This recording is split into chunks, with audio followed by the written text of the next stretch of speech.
Por que estou sempre cansado? Se você tem essa dúvida e vive se questionando de onde ele vem e como se livrar desse cansaço, saiba que nesse vídeo você entenderá o motivo do cansaço da vida. Permaneça por aqui para que a doutora Filó possa lhe esclarecer essa dúvida. Mas antes, nos ajude a continuar na caminhada de santificação de mais pessoas, se inscrevendo e ativando o sininho, pois assim você fará parte do nosso canal de evangelização e poderá crescer em sua vida de fé. Seja muito bem-vindo ao canal Santifica-me. Nós estamos vivendo a geração do cansaço.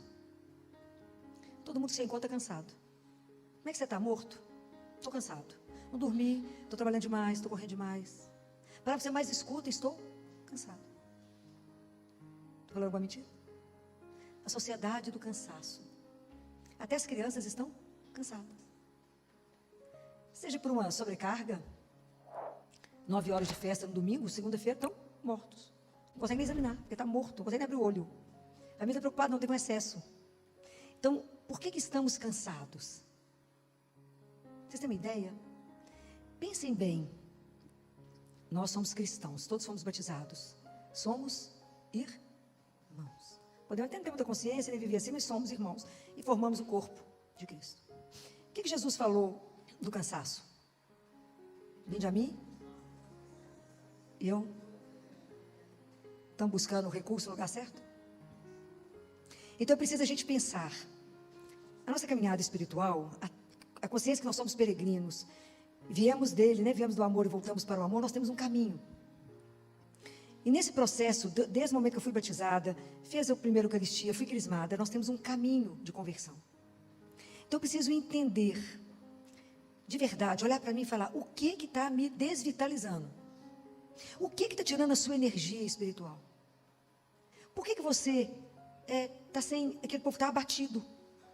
Por que se você é filho de Deus, está batizado, tem todos os sacramentos na mão, inclusive a Eucaristia, inclusive a adoração santíssima, por que você está sem forças e abatido? Por que abatido? Então vamos pensar nisso.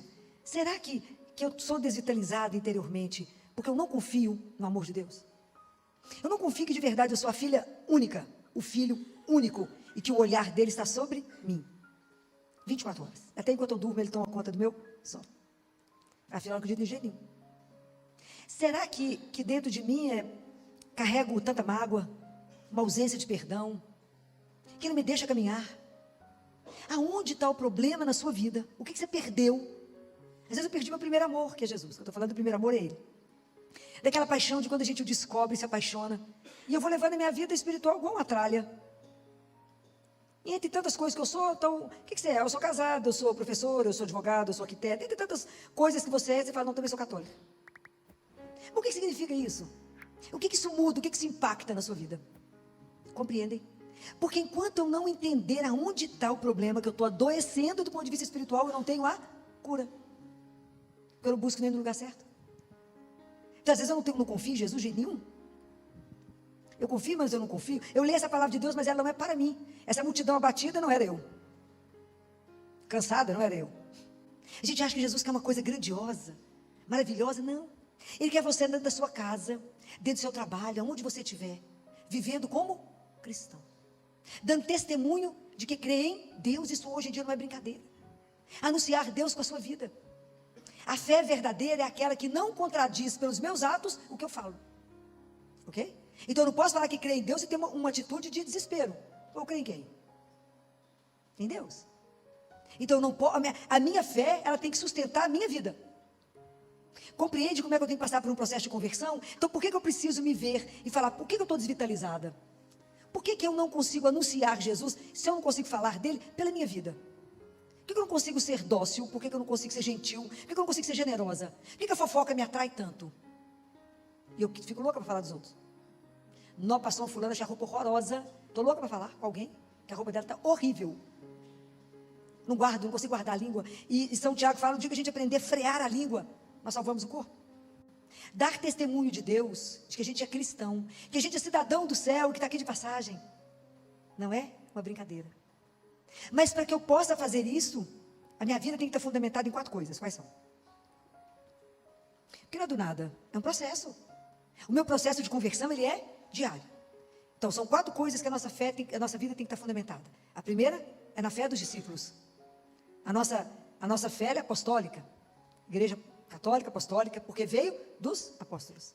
Eles viram, eles foram testemunho ocular, eles caminharam com Jesus. Pode imaginar o que esses meninos viram. Quanta coisa eles fizeram. Então, eles viram. E nós acreditamos nisso. Então, na fé dos apóstolos. A segunda, na caridade. Porque se eu sei que eu tenho um pai, você é meu irmão. É o mesmo Espírito em nós. A Eucaristia é a mesma que nós recebemos. Mesmo que eu te ache uma chata. É a mesma. É o mesmo Cristo. Outro dia eu estava falando sobre isso. Quando você está diante de alguém que ainda não conheceu Jesus, ao você estiver diante dele, reze e adore Jesus que está preso nele, que precisa ser libertado. Olhando para ele, fala: Jesus, eu quero rezar para que o Senhor consiga ser libertado dentro dele, que o Senhor está aí dentro. Há um mistério que Deus habita em nós. Para que ele consiga permitir que o Senhor, a luz, passe a luz. É isso. Então, é a fé, o amor, a caridade, a Eucaristia. Nós temos que entender, gente, quanto nós somos agraciados, ter a graça de receber Jesus vivo todos os dias. Isso não tem preço. Como é que a gente adoece ainda diante de Jesus vivo? Ele é a nossa força. Ele é a nossa luz. Então, a importância do momento desse, onde a presença da Eucaristia me lembra Jesus vivo. E hoje nós temos a chance de continuar tendo Ele vivo. E a gente comunga sem ter muita consciência do que nós estamos fazendo. E nós recebemos aquele que nos cura, aquele que nos sustenta, aquele que te ampara, aquele que te transforma. Porque o objetivo é a gente depois ser um outro Cristo. Mas como é que eu vou ser? À medida que eu encontro com Ele. Cada vez que eu encontro com Ele, é Ele que vai me trabalhando e vai me incorporando nele. Ele que eu vou diminuindo para que Ele cresça. E a quarta coisa que eu falei que era a fé, a caridade, a Eucaristia. E a quarta coisa é a oração. A oração, gente, ela é o oxigênio da alma. Se vocês não rezarem todos os dias, é igual não comer todos os dias. A alma perde força. Como é que alimenta a nossa alma? Com a oração. Eu tenho que pegar a palavra, eu tenho que ler, tenho que guardar essa palavra que ela é meu alimento, e eu tenho que falar com Jesus e calar. Quando vocês receberem a Eucaristia, Jesus faz essa queixa. Ele fala assim: quando você recebe uma visita na sua casa, que é importante, você coloca ela sentada, você vai para a janela ver quem está passando? Você concentra na visita, não é? As pessoas recebem a Eucaristia e ficam de olho quem está comungando, olhando o resto. Eu não falei com vocês outro dia sobre o silêncio dos olhos. Fecha os olhos na hora de rezar. Concentra naquele que você está falando. Fechar o silêncio do ouvido, lembra? E eu tenho pedido demais, as igrejas estão muito barulhentas. Nós estamos na casa do nosso Pai. A gente está perdendo a consciência do sagrado. A gente tem que ter reverência. Temos que entrar na casa dele, a casa é dele. Quer conversar? É maravilhoso encontrar com os amigos e conversar lá fora. Aqui dentro, não. Aqui dentro, não. E a gente precisa aprender a respeitar o outro quando está rezando. Porque às vezes eu estou rezando, o povo chega e fala assim: você está rezando, né? Estou. Mas atrapalha a si mesmo. Acredita que eu estou diante de um Deus vivo? Não, não creio. Porque para mim, para que Deus esteja presente, vivo, eu diante de alguém vivo, eu tenho que estar vivo diante dele. E presente diante dele. É uma relação, gente, a confiança não é numa ideia, é numa pessoa. A minha fé não é numa ideia, é numa pessoa. Jesus está vivo no meio de nós. Se eu não me sustentar nisso, como é que eu vou dar testemunho? Não dou, pois nem eu estou dando conta de mim. Eu preciso falar para mim mesmo, eu estou precisando de força para mim, como é que eu vou ajudar o outro? Não vou.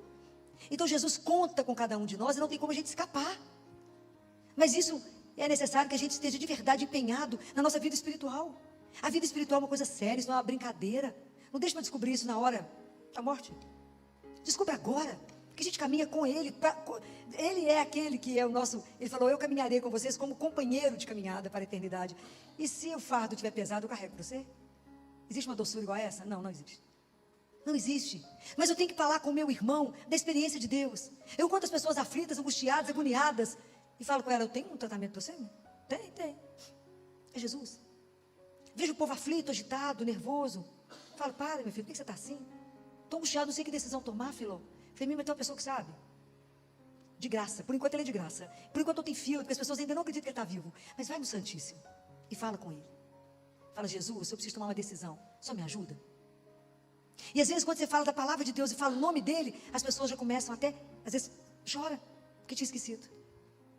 chora porque sabe que é real, e fala, como que eu posso esquecer dele? E ele fará. E ele faz, e é maravilhoso a gente testemunhar que Deus faz. Que eu peço, Jesus me orienta, e ele orienta. Que decisão eu tomo? E ele mostra. Então, se vocês não viverem isso na vida de vocês, vocês vão passar o quê? Que cristão nós somos? Essa é a messe. É que nós temos que anunciar um Deus que é vivo. E que transforma a nossa vida. E que é a razão da nossa alegria. E quando alguém perguntar, por que você é nessa alegria? Que remédio você toma para ser assim tão vitaminado essa hora? Fala, Eucaristia, amigo. Tem um corpo que me carrega. Tem a audácia de dizer isso. Há um corpo que me sustenta. E é Jesus. Não tenha medo de dizer. Não tenha medo de anunciar. Sem agredir ninguém. Mas se alguém perguntar, como diz Pedro, se alguém te fizer pergunta sobre a razão da sua esperança, esteja pronto para falar. Quem me sustenta, quem me dá isso, é Jesus.